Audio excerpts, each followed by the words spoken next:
School of magic season 2 title एक भी नहीं बचा। प्रतिरोध से छुटकारा पाने के बाद आदर्श धीरे धीरे वीर की ओर चला गया। उसकी आंखें ऐसी लग रही थी जैसे वे किसी भी क्षण आग उगलने वाली हो। फिर भी वे डरावनी तरह से शांत भी थी। वीर अभी भी हथकड़ी में बंधा हुआ था। उसका आत्मविश्वास और व्यंग्यात्मक भाव बहुत पहले ही गायब हो चुका था। उनके पास परिवर्तन संघ का एक नेता, एक सुपर मैजिशियन और लगभग 20 एनफोर्सर थे। वीर का मानना था कि वह आदर्श को भड़का सकता है और उसे इतना पागल बना सकता है कि वह उत्तरी परिवर्तन संघ पर हिंसा का इस्तेमाल कर सके, जिससे उसे आदर्श की जान लेने का बहाना मिल जाएगा। ललित फिर मामले को अपने हाथों में ले लेगा। उनकी योजना भले ही परिपूर्ण न हो, फिर भी इससे आदर्श की मौत निश्चित हो जाती और यह अकेले ही पर्याप्त था। उसे आश्चर्य हुआ कि आदर्श एक ऐसा पिशाच लेकर आया था जो सुपर मैजिशियन को आसानी से हरा सकता था, और ना ही उन्हें पता था कि आदर्श की अपनी ताकत इतनी भयानक होगी। एडवांस मैजिशियन एनफोर्सर्स के पास कोई मौका नहीं था।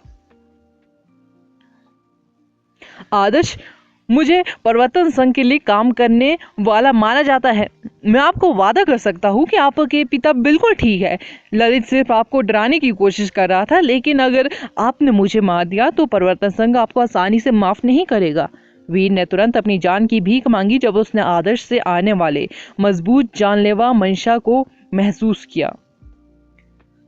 आदर्श अगर बर्मा कबीले के एनफोर्सर को मारने के लिए पर्याप्त साहसी था तो वह और किसे मारने की हिम्मत नहीं करेगा।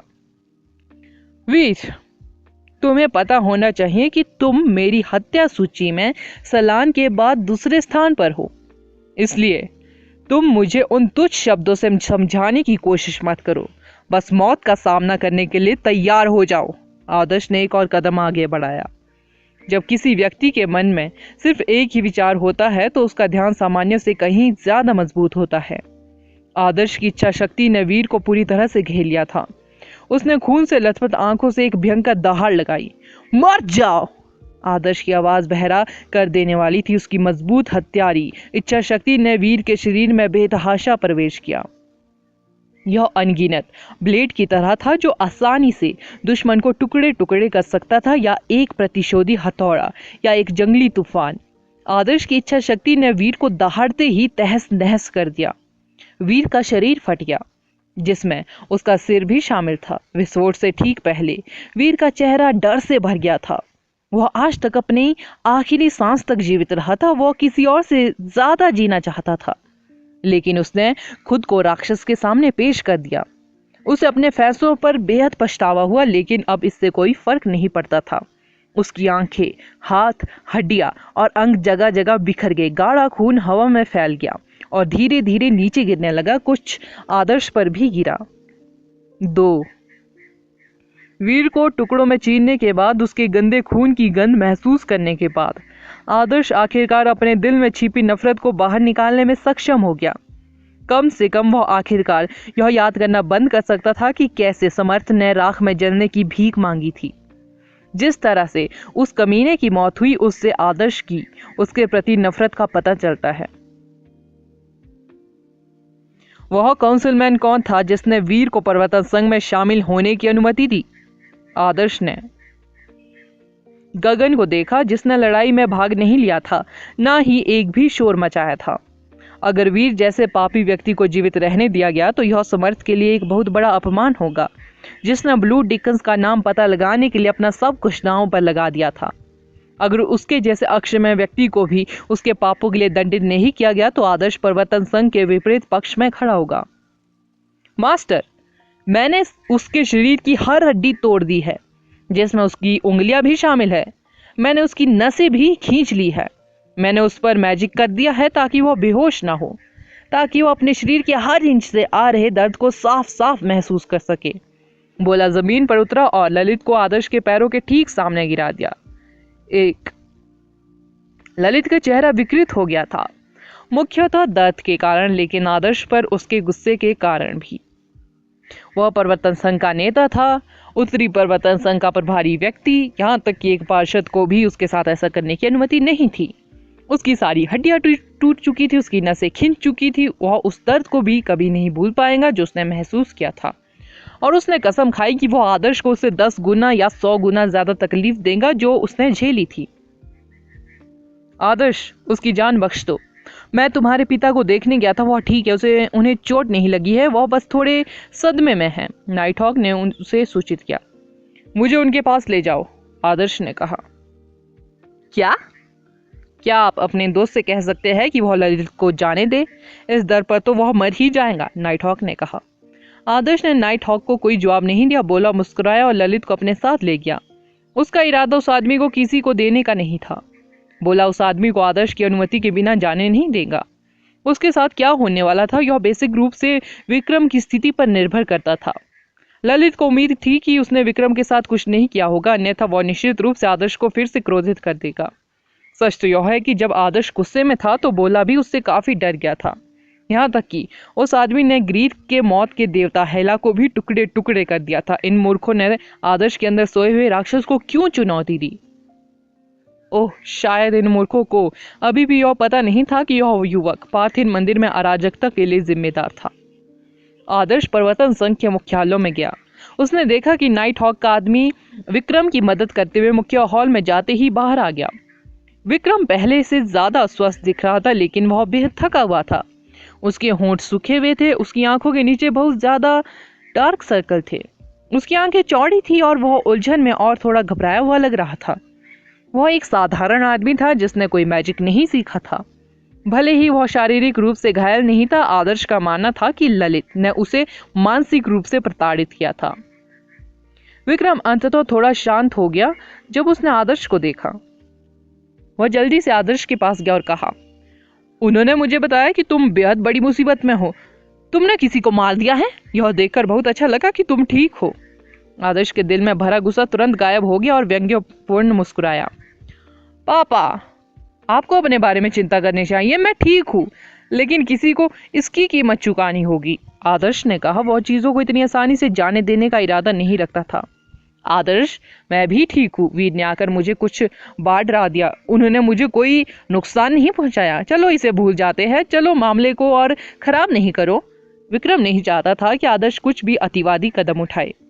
नाइटहॉक ने उसे पहले ही बता दिया था कि स्थिति कितनी गंभीर थी। आदर्श ने पहले ही एक एनफोर्सर को मार डाला था और एनफोर्समेंट यूनियन के एक नेता को अपंग बना दिया था।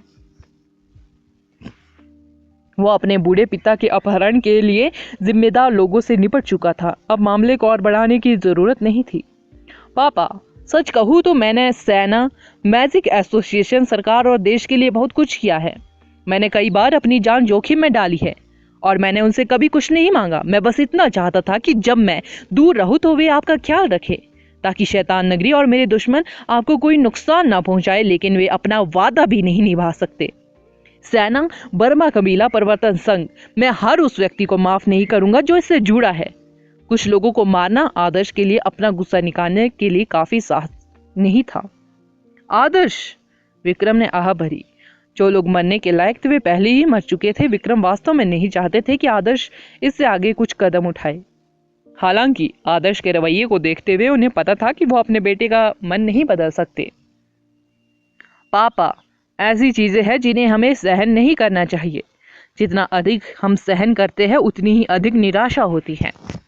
अगर वे मेरे साथ ऐसा कर सकते हैं तो उन लोगों के बारे में क्या जिन्होंने अपना पूरा जीवन शैतान नगरी को खत्म करने में लगा दिया, क्योंकि उन्होंने अपने प्रियजनों को खो दिया है, आदर्श ने विक्रम से कहा। आदर्श विक्रम के व्यक्तित्व से अच्छी तरह वाकिफ था। आदर्श को थोड़ा बहुत सहना बुरा नहीं लगा, लेकिन जब उसे पता चला कि परिवर्तन संघ के लोग उसके पापा को ऐसे घटिया बहाने से सेना से ले जा सकते हैं और उसे बिना बताए किसी जगह पर बंद कर सकते हैं, तो वो इसे और बर्दाश्त नहीं कर सका। आदर्श ने विक्रम के साथ उत्तरी परिवर्तन संघ को छोड़ दिया और उसे हीरो हंटर एजेंसी में वापस ले गए। हीरो हंटर एजेंसी अच्छी तरह से सुरक्षित थी और एकमात्र जगह थी जो आदर्श को अभी के लिए सुरक्षित लगी। क्या अंकल ठीक है? चुटकी ने पूछा। वह ठीक है, लेकिन आदर्श ने चुटकी को देखा और कहा, बर्मा कबीला कहाँ स्थित है? पश्चिम की ओर जाए, वहां मानिया टाउन नाम की जगह है। वहां के आधे लोग बर्मा कबीले से हैं, उनकी हवेली भी वहीं है, चुटकी ने कहा। बोला, उस कमीने को मेरे साथ ले आओ। अब समय आ गया है कि हम मैनी टाउन का दौरा करें, आदर्श ने कहा। आदर्श ने फ्लाइंग क्रीक स्नोवर्ल्ड को बुलाया। इस बार उसे कोई जल्दी नहीं थी। वह मैजिक सिटी की चहल पहल भरी सड़कों से होते हुए उस शहर की ओर बढ़ गया जहां ज्यादातर नामी कबीले रहते थे। खबर पहले ही फैल चुकी है, क्या तुम सच में ऐसा करना चाहते हो? चुटकी ने उसके पीछे बैठते हुए चिंतित होकर कहा। मैं बोला के साथ ठीक रहूंगा। इसके अलावा अगर कुछ भी हुआ तो ब्लैक स्नेक भी जल्द से जल्द दिखाई देगा। चिंता मत करो, मैं तुमसे वादा करता हूँ मैं डीमन एलिमेंट का उपयोग नहीं करूंगा, आदर्श ने कहा। चुटकी ने सिर हिलाया। आदर्श के वादे के बाद उसे किसी और बात की चिंता नहीं थी। आदर्श अपना समय ले रहा था क्योंकि वह वहां आने वाले लोगों के आने का इंतजार कर रहा था, क्योंकि उसे पता था कि वह स्पष्टीकरण मांगने के लिए आ रहा है। यह असंभव था कि बर्मा कबीले को यह एहसास न हो कि क्या हो रहा था, क्योंकि वह पहले ही उनके लोगों में से एक को मार चुका था। उसे इस बात की परवाह नहीं थी कि वे उसके लिए किस तरह की दावत का आयोजन कर रहे थे। बोला आसानी से उसकी सुरक्षा की गारंटी दे सकता था, और अगर चीजें खराब भी होती तो आदर्श को पार्थिन मंदिर में घटना को दोहराने के लिए ब्लैक स्नेक को बुलाने में कोई आपत्ति नहीं होगी। पार्थिन मंदिर ब्लैक स्नेक से निपटने में सक्षम हो सकता है, और लेकिन बर्मा कबीला ब्लैक स्नेक आसानी से उनके कबीले को एक ही बार में खत्म कर सकता है। School of magic next episode title सलाह के चतुर शब्द। आदर्श मैनी टाउन में प्रवेश करने के बाद सीधे बर्मा कबीले की हवेली की ओर चल गया। बर्मा कबीले के लोगों को स्पष्ट रूप से खबर मिल गई थी। उनके कई लोग हवेली के बाहर खड़े थे, मानो वे आदर्श को हवेली में कदम रखते ही सजा देने वाले थे। हालांकि उनमें से किसी ने भी हिलने की हिम्मत नहीं की जब उन्होंने बोला को आदर्श के पीछे जमीन पर आधे मृत ललित को घसीटते हुए देखा। आदर्श हवेली में घुस गया। सभी महिलाओं को बाहर निकाल दिया गया था। पुरुष वहीं रुक गए, जिनका नेतृत्व कनिष्क कर रहा था, जिसने वर्ल्ड कॉलेज टूर्नामेंट के दौरान आदर्श के बारे में एक मजबूत अफवाहें विकसित की थी। कनिष्क का चेहरा दबंग और तेज नजर वाला था। हालांकि जब उसने देखा कि उसके बेटे को कितनी बुरी तरह पीटा गया है तो वह तुरंत क्रोधित हो गया। आदर्श, तुम क्या कर रहे हो? कनिष्क ने झपट्टा मारा। आसपास के मैजिशियनों ने तुरंत आदर्श पर अपनी नजरें गड़ा दी। माहौल तुरंत जम गया। आदर्श हवा में मंडरा रहे जानलेवे इरादे को महसूस कर सकता था। यह मेरी लाइन होनी चाहिए। अगर तुम उस बदमाश रोहन की मौत से खुश नहीं हो तो तुम्हें ऐसी गंदी चाल चलने के बजाय सीधे मेरे पास आना चाहिए। क्या तुम सच में सोचते हो कि मैं तुमसे झगड़ा करने की हिम्मत नहीं कर सकता? मैंने ललित को यहाँ घसीटा है क्योंकि मैं यह देखने में काफी दिलचस्पी रखता हूँ कि तुम लोग कितने नीच हो, जो अपने बेटों को सही तरीके से व्यवहार करना नहीं सिखा पाए। रोहन मरने के लायक था। जहां तक ललित की बात है, यह मूल रूप से तुम्हारे रवैये पर निर्भर करता है, आदर्श ने तुरंत जवाब दिया। क्या तुम्हें लगता है कि तुम यहाँ अपनी मर्जी से कुछ भी कर सकते हो? क्या तुम्हें पता भी है कि अगर कोई पार्षद के घर में उपद्रव मचाने की हिम्मत करता है तो हम उस अपराधी को मौके पर ही मार सकते हैं? कनिष्क ने उसे धमकाने की कोशिश की। आदर्श को इस धमकी से कोई परेशानी नहीं हुई। उनके बेटे ने भी उत्तरी परिवर्तन संघ में यही बात कही थी, लेकिन आखिर में क्या हुआ? आपका यही रवैया है तो मेरा मानना है कि हमारे लिए आगे बात करने का कोई मतलब नहीं है। उन्हें लाश दे दो, आदर्श बोला की ओर मुड़ा। बोला ने अपना पंजा बढ़ाया और धीरे से अपने नाखून ललित की गर्दन में गड़ा दिए। ललित अब अपंग हो चुका था, फिर भी सुपर मैजिशियन की शक्ति के साथ वह आसानी से नहीं मरेगा। हालांकि अगर उसकी गर्दन काट दी जाए तो वह सिर्फ आधे मिनट में मर जाएगा। रुको रुको, इसे कनिष्क घबराहट में चिल्लाया। आदर्श ने उसकी दलील को नजरअंदाज कर दिया। इस कनिष्क को अभी भी लगता था कि वह उसके सामने दबंगई से पेश आ सकता है। क्या उसे एहसास नहीं था कि उसका बेटा क्या करने वाला है? कनिष्क की आंखें लगभग बाहर निकल आई। उसने नहीं सोचा था कि आदर्श इतना दुस्साहसी होगा कि उनके सामने ही ललित को मारने की हिम्मत करेगा। न केवल उसने एक पार्षद के रूप में उसके प्रति कोई सम्मान नहीं दिखाया, बल्कि उसके मन में पूरे कबीले के प्रति भी कोई सम्मान नहीं था। आदर्श, अपने दोस्त से कहो कि अब रुक जाए, एक गहरी आवाज सुनाई दी। आदर्श ने देखा कि वो दाढ़ी वाला उसका पुराना दोस्त राकेश था। आदर्श, क्या तुम मुझे सम्मान दे सकते हो और ललित की जान बख्श सकते हो? राकेश आदर्श के पास आया और गंभीर स्वर में पूछा। आदर्श बोला की ओर मुड़ा और उसे ललित को जाने देने का संकेत दिया। ललित की गर्दन पर पहले से ही घाव था और उसमें से धीरे धीरे खून बह रहा था। सौभाग्य से उसकी नसें नहीं कटी थी, अन्यथा ललित अब तक मर चुका होता। आप पहले से ही सब कुछ जानते हैं, आदर्श ने कहा। हाँ, मैं जानता हूँ। मैंने सेना में नियम तोड़ने वाले लोगों को गिरफ्तार करने के लिए किसी को भेजा है। हम जल्द ही उनसे निपट लेंगे, मिस्टर राकेश ने कहा। आदर्श ने एक शब्द भी नहीं कहा। स्थिति काफी बढ़ गई थी एक काउंसिलमैन के रूप में। राकेश एक हद तक परिवर्तन संघ के प्रभारी थे, वो निश्चित रूप से बाकी को संभाल लेंगे। राकेश, मेरा बेटा अभी भी उसके कब्जे में है। वो हमें मेरे बेटे की जान से मारने की धमकी दे रहा है और फिर भी तुम अभी भी उसके पक्ष में खड़े हो। कनिष्क गुस्सा हो गया। कनिष्क, तुम्हें भी शांत हो जाना चाहिए। मुझे नहीं लगता कि तुम चीजों से पूरी तरह अनजान हो। भले ही तुमने भाग ना लिया हो, तुमने शायद आंखें मूंद ली है। अगर तुम जिद्दी बने रहे तो मैं तुम्हें गारंटी दे सकता हूं कि तुम्हारा बेटा मर जाएगा। तुम्हें पता होना चाहिए कि आदर्श किस तरह का इंसान है, राकेश ने शांति से जवाब दिया। कनिष्क कुछ कहना चाहता था, लेकिन जब उसने ललित की हालत देखी तो उसने अपने शब्द निकल लिए। वह पहले ही अपने छोटे बेटे रोहन को खो चुका था। वो अपने बड़े बेटे ललित को भी खोने का जोखिम नहीं उठा सकता था। कनिष्क शुरू में ललित की योजना के खिलाफ थे, क्योंकि उन्हें लगता था कि वह अनुचित है, लेकिन ललित ने मामले को अपने हाथों में लेने पर जोर दिया।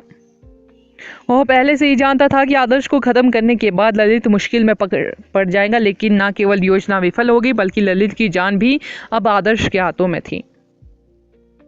आदर्श इस समय देश में दोपहर के सूरज की तरह था। उसका एकमात्र मौका था कि वे बिना किसी खबर को लीक किए उसे बाहर निकाल दे, लेकिन अगर वे असफल होंगे और उनकी कोशिश जनता को पता चल गई तो वे गंभीर खतरे में पड़ जाएंगे।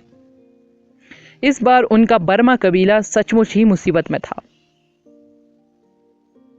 उसकी जान बख्श दो और हम बात करेंगे। कनिष्क ने अंततः समझौता कर लिया, क्योंकि उसके पास कोई विकल्प नहीं बचा था। ऐसा नहीं होने वाला है, आदर्श ने ठंडे स्वर में जवाब दिया। आदर्श, तुम अपने आप में बेहद भरे हुए हो। कनिष्क को लगा कि वह फटने वाला है।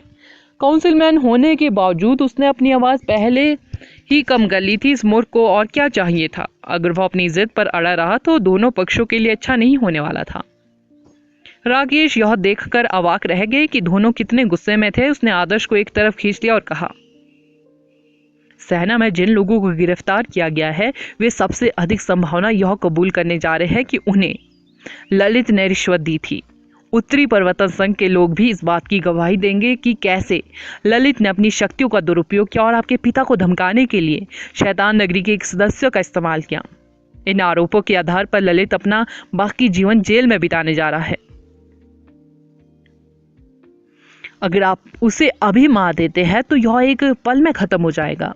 उसे जेल में ही तड़पने देना बेहतर है। अगर आप ललित को वैसे ही मारते हैं जैसे आपने रोहन को मारा तो आप सिर्फ खुद को ही मुसीबत में डालेंगे। ललित अभी भी परिवर्तन संघ के जिले का नेता है और उसे सजा देने का अधिकार सिर्फ चेयरमैन को है। अगर आप अभी उसे मार देते हैं तो कनिष्क निश्चित रूप से इस मामले को चेयरमैन के सामने ले जाएगा। यहाँ तक कि वह बूढ़ा आदमी भी आपकी रक्षा नहीं कर पाएगा। तो अब मैं गलत हूँ? आदर्श ने पूछा। बिल्कुल नहीं, यह ललित था जिसने सीमा पार की। अब जब तुमने उसे पकड़ लिया है तो तुम उसे हमारे हवाले कर सकते हो। मैं तुमसे वादा करता हूँ कि उसे वह मिलेगा जिसका वह हकदार है। लेकिन अगर तुम मामले को अपने हाथों में लोगे तो तुम कनिष्क को तुम्हें परेशान करने का एक मौका दे दोगे। राकेश ने उसे चतुराई से सलाह दी। अगला एपिसोड जानने के लिए बने रहे मेरे इस चैनल के साथ। Thank you.